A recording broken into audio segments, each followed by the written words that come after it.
وَإِذْ أَخَذْنَا مِيثَاقَكُمْ وَرَفَعْنَا فَوْقَكُمُ الطُّورَ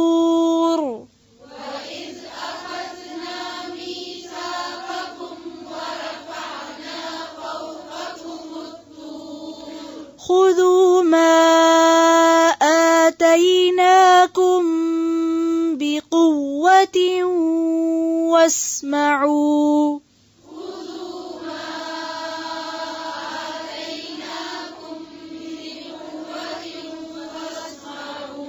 بِقُوَّةٍ وَاسْمَعُوا قَالُوا سَمِعْنَا وَعَصَيْنَا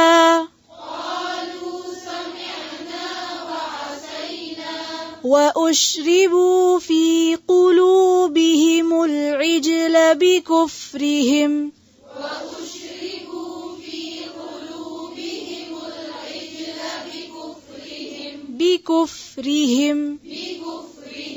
قُلْ بِئْسَ مَا يَأْمُرُكُمْ بِهِ إِيمَانُكُمْ إِن كُنتُم مُّؤْمِنِينَ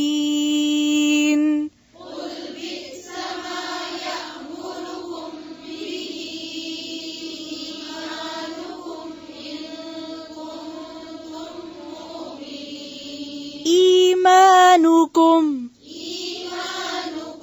إِن كُنتُم مُّؤْمِنِينَ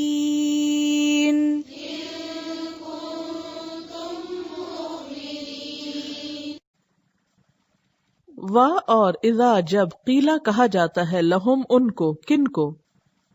بنی اسرائیل کو. کیا کہا جاتا ہے؟ آمنو، ایمان لاؤ. کس چیز پر ایمان؟ بما انزل اللہ، ساتھ اس چیز کے جو اللہ نے نازل کی. قالو، انہوں نے کہا، نؤمنو، ہم ایمان لائیں گے، بما، ساتھ اس چیز کے جو انزل علینا، نازل کی گئی ہم پر.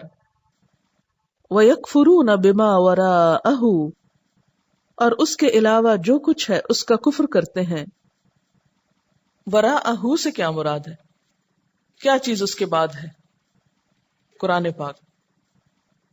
وَهُوَ الْحَقُّ، حالانکہ وہ حق ہے. مصدقاً، تصدیق کرنے والا ہے، لما، واسطے اس کے، معہم، جو ان کے پاس ہے. کیا چیز تھی ان کے پاس؟ تورات.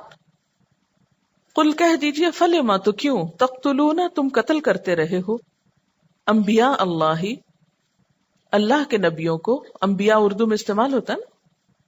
من قبل، اس سے پہلے، ان کنتم، اگر ہو تم، مؤمنین، ایمان لانے والے.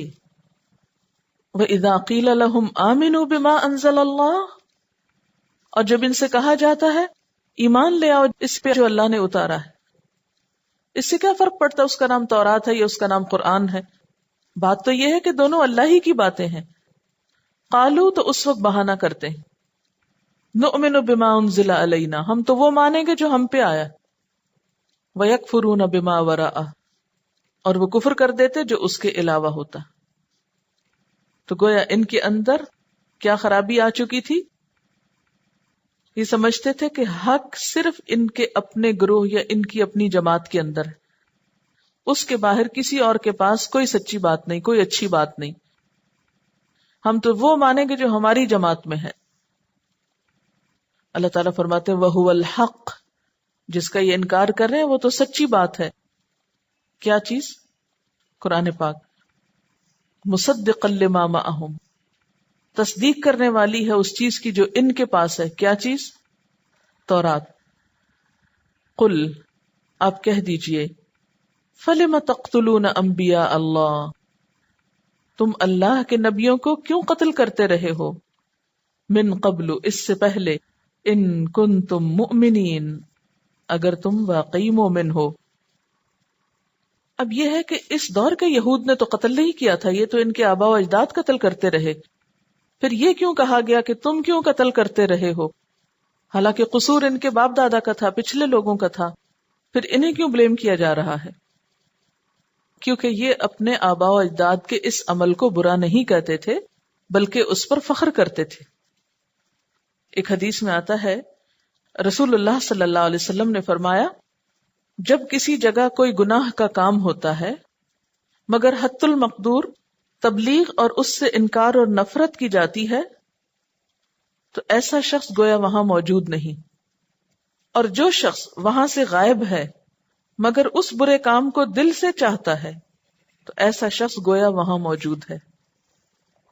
یعنی ایک شخص نے گناہ کیا، دوسرا اس کو دیکھ کے روکتا ہے، تو ایسا شخص ایسا ہے گویا اس نے گناہ دیکھا ہی نہیں، اس کی اس میں کوئی شراکت نہیں۔ لیکن ایک شخص نے گناہ کیا بھی نہیں لیکن کسی کے گناہ پہ خوش ہوتا ہے کہ ہاں بہت اچھا کیا اس نے، تو وہ دراصل اس گناہ میں شریک ہے ایک طرح سے۔ تو چونکہ یہ اپنے آباء و اجداد کے اس قتل پر، اس فعل پر خوش ہوتے تھے کہ انہوں نے بہت اچھا کیا، پیغمبروں کو مارا، تو اس پر پھر انہیں بھی اس میں شریک سمجھا گیا۔ اب آپ دیکھیں کہ ان کی یہ پالیسی کیسی پالیسی تھی۔ جیسے شتر مرغ ہوتا ہے نا، شتر مرغ کیا ہوتا ہے؟ ہوتا مرغ ہے لیکن اس کا قد یا سائز جو ہے وہ اونٹ کی طرح ہوتا ہے، یعنی اونچا ہوتا ہے۔ اونٹ جتنا تو نہیں ہوتا لیکن سب پرندوں میں اونچا ہوتا ہے۔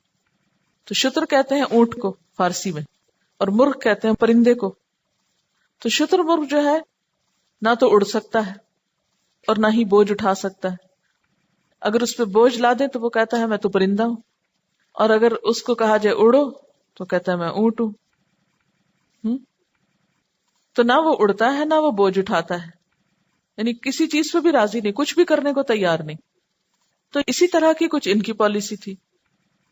نبی صلی اللہ علیہ وسلم جب دنیا میں تشریف لائے اور آپ نے ان کے سامنے حق رکھا تو انہوں نے کہا کہ ہم نہیں مانیں گے کیونکہ آپ ہمارے گروہ میں سے نہیں، ہمارے قبیلے میں سے نہیں، ہم تو ان کی مانیں گے جو ہمارے قبیلے میں سے آئے ہیں۔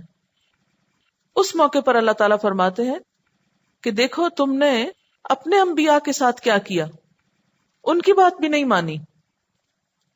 اگر تم اپنی اس بات میں سچے ہو کہ ہم تو صرف اس نبی کو مانیں گے جو ہماری قوم میں سے آئے گا، تو پھر تم ان نبیوں کو کیوں قتل کرتے رہے ہو، ان کو کیوں جھٹلاتے رہے ہو جو اس سے پہلے تمہارے ہی قبیلے میں حق لے کر آئے تھے؟